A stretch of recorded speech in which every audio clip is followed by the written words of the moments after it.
lagi di Cahaya Hati Indonesia. Masya Allah, terima kasih yang masih bersama kami dan terima kasih yang sudah mengirimkan pertanyaan-pertanyaannya melalui media sosial kita.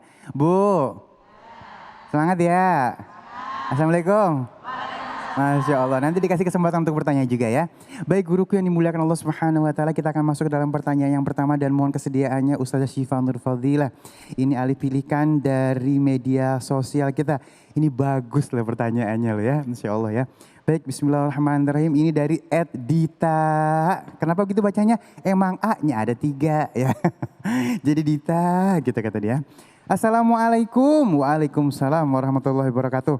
Apakah benar seorang wanita baik hanya untuk laki-laki baik dan sebaliknya? Namun mengapa masih banyak perceraian?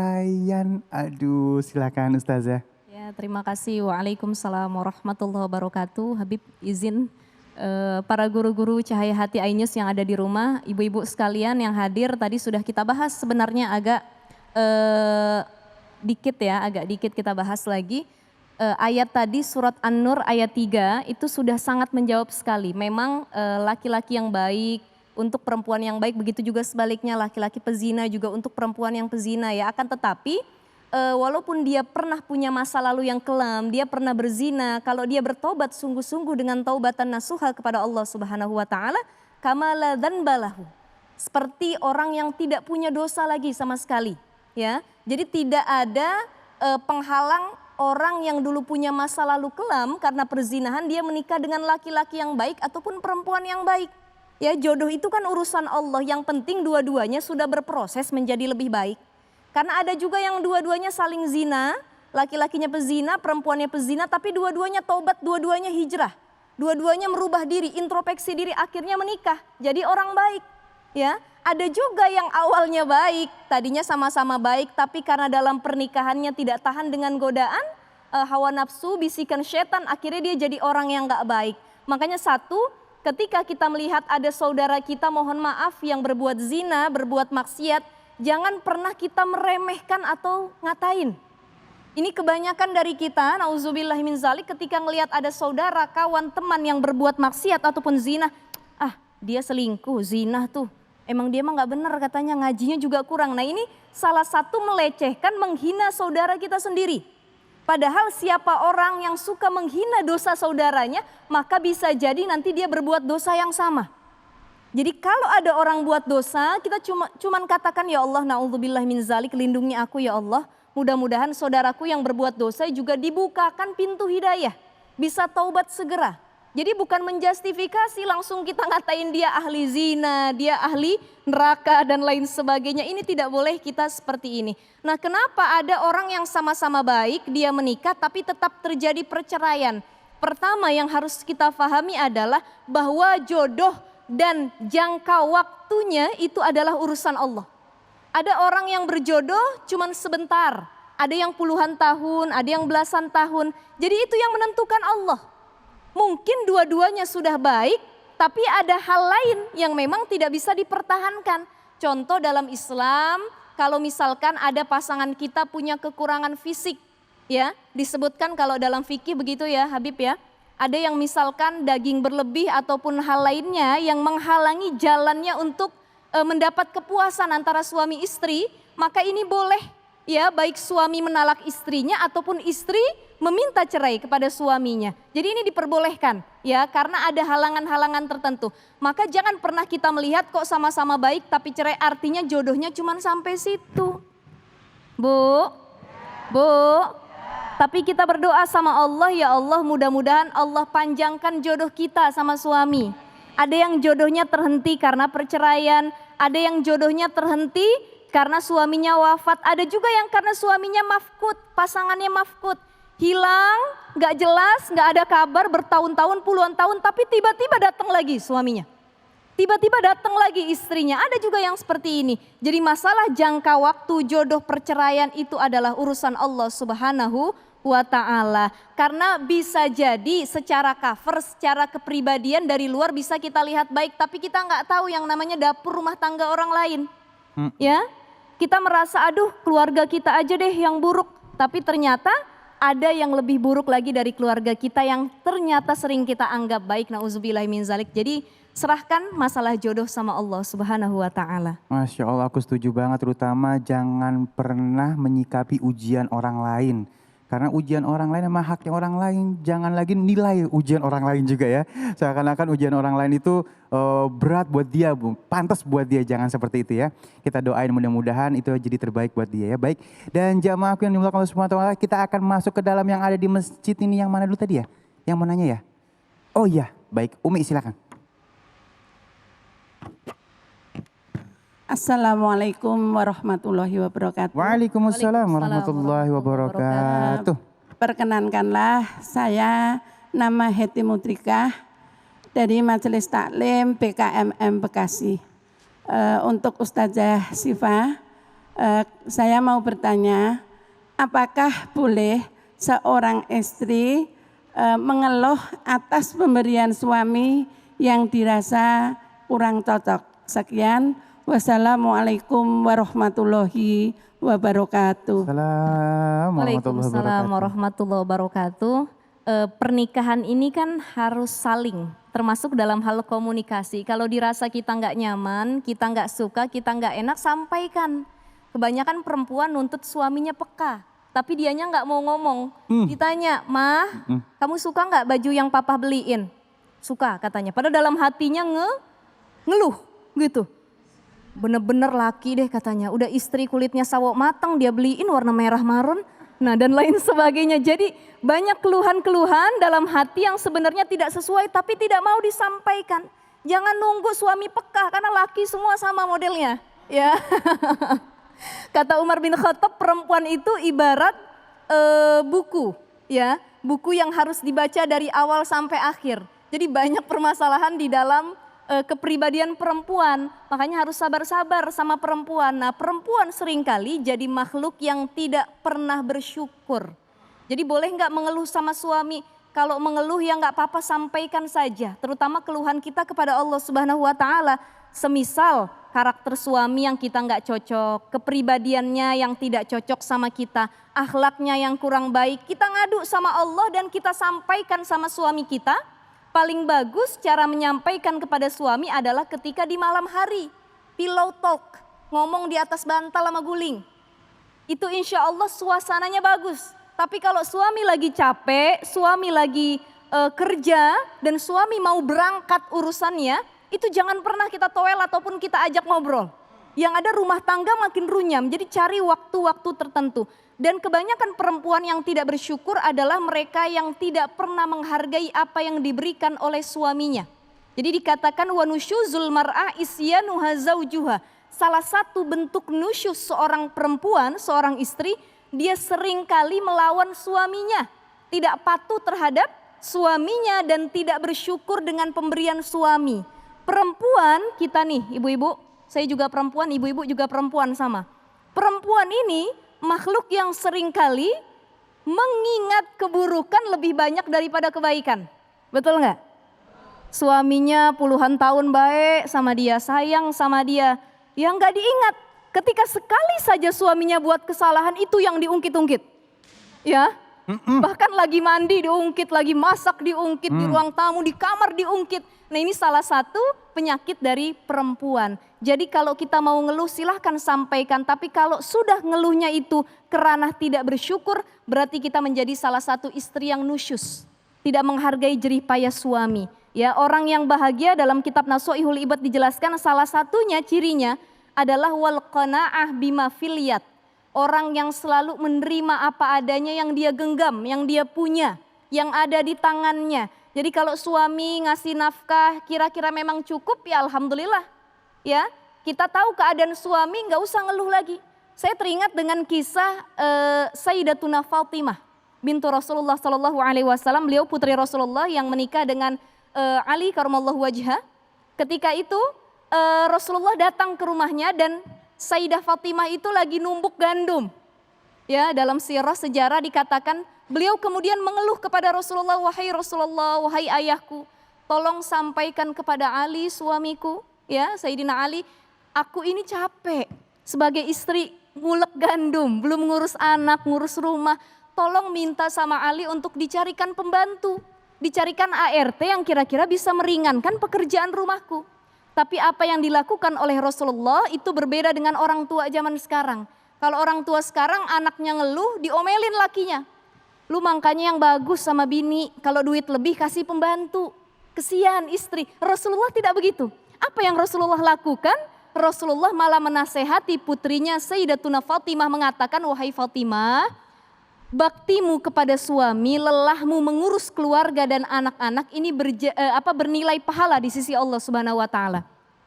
Ya bahkan Rasulullah mengatakan andai ada orang yang boleh disembah setelah Allah, maka itu adalah istri kepada suaminya, ya. Maksudnya suami yang boleh disembah oleh istrinya, andai kata boleh, tapi nyatanya tidak boleh. Saking pentingnya kita sebagai seorang istri berbakti, apalagi kalau suami memerintahnya kebaikan, bukan keburukan.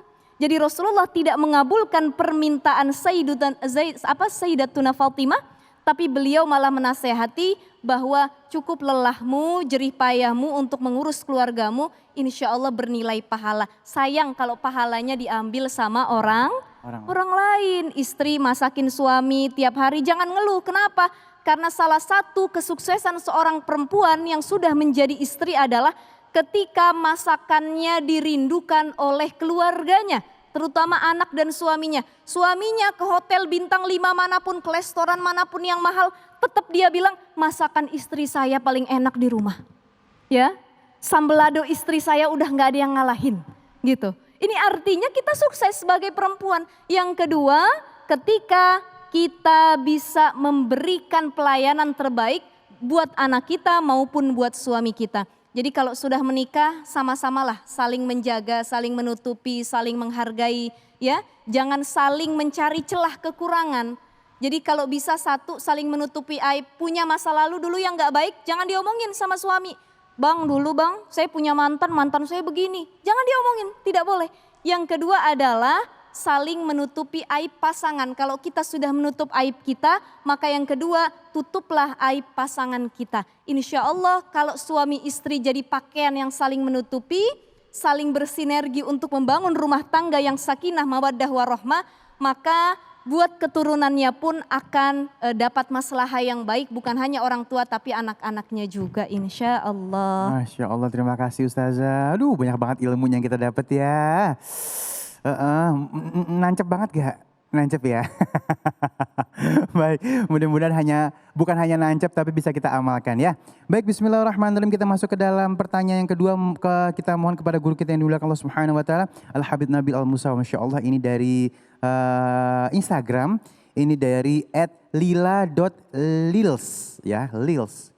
Assalamualaikum, waalaikumsalam warahmatullahi wabarakatuh. Saya mau bertanya, iya silahkan. Apakah hewan peliharaan kita bisa masuk surga bareng kita? Katanya ya Habibi, Masya Allah ya.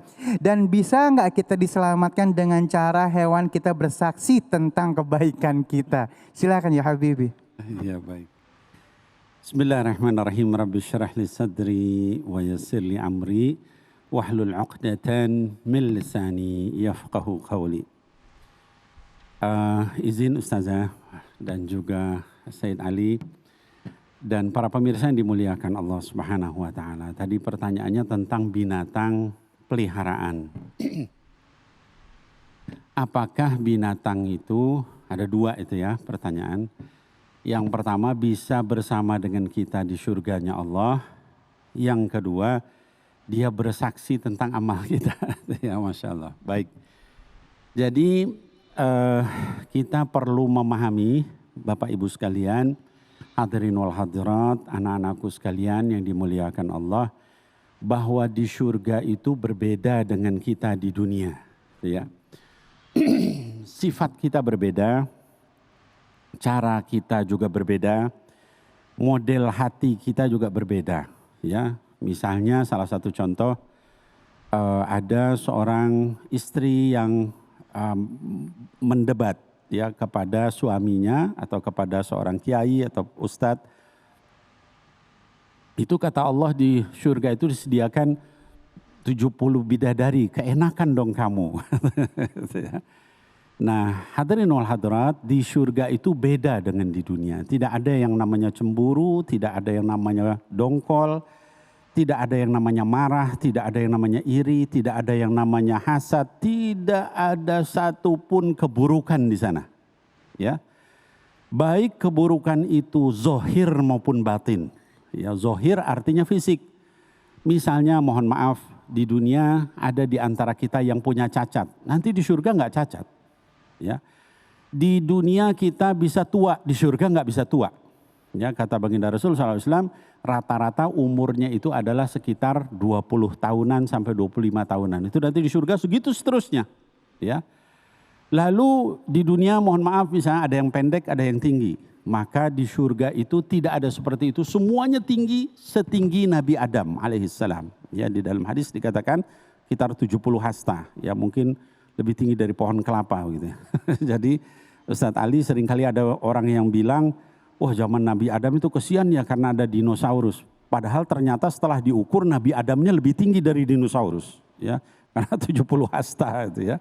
Nah, jadi jangan khawatir. Jadi di sana berbeda. Ya, lalu bagaimana dengan binatang?